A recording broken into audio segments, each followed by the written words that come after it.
আসসালামু আলাইকুম। আচারি কথানের পক্ষ থেকে আপনাদের সবাইকে স্বাগতম। আজকে আমি আপনাদের সঙ্গে শাপলা কীভাবে ভাজি করতে হয় তার একটি রেসিপি শেয়ার করব। এর জন্য আমি শাপলাকে ছোটো ছোটো পিস করে এভাবে কেটে নিয়েছি। পেঁয়াজ কুচি নিয়েছি, কাঁচামরিচ নিয়েছি, কয়েকটা শুকনো মরিচ নিয়েছি। এবার আমি গ্যাসের চুলায় একটি প্যান বসিয়ে দিলাম। গ্যাসের চুলাটাকে অন করে দিলাম। কড়াইটা গরম হয়ে আসা পর্যন্ত অপেক্ষা করব। আমার কড়াইটা গরম হয়ে এসেছে। এখন আমি পরিমাণ মতো রান্নার তেল দিয়ে দিব।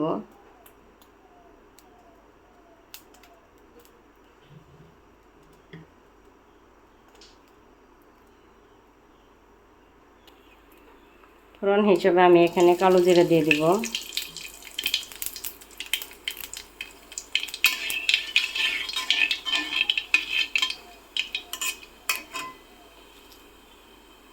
শুকনো লঙ্কাগুলো দিয়ে দিব।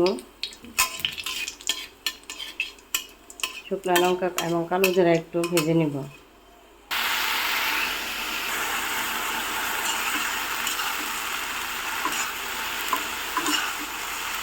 দেখেন শাপলা থেকে পানিগুলো বেরিয়ে আসছে।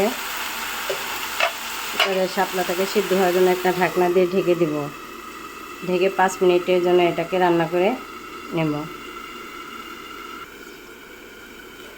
ফিরে আসলাম 5 মিনিট পর।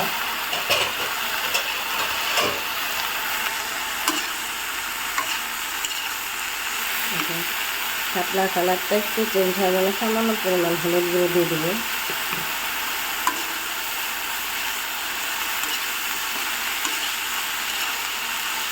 ভাজিটা দেখলে একটু সুন্দর লাগে, এই জন্য আবার হলুদ গুঁড়োটা দিলে দিতে পারেন, আবার কেউ না দিলেও দিতে পারেন।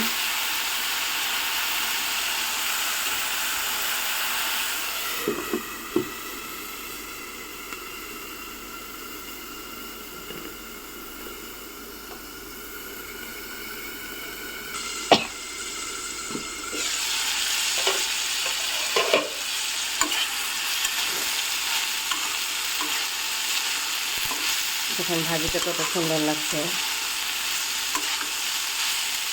এটা খেতে খুবই সুস্বাদু। আবার একটু ঢাকনা দিয়ে ঢেকে দেবো।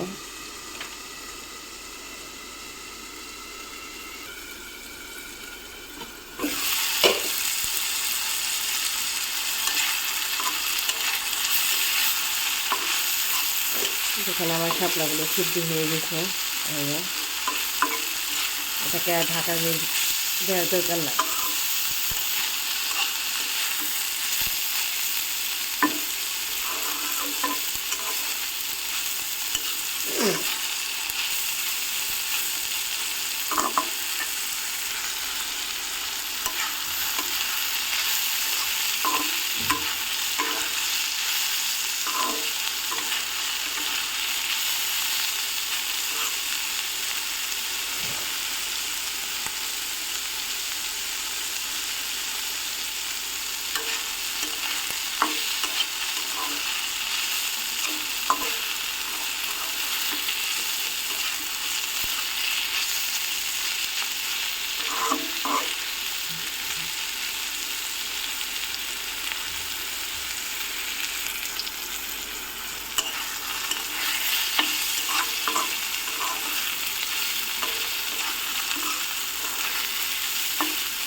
দেখেন আমার শাপলা ভাজি হয়ে গেছে।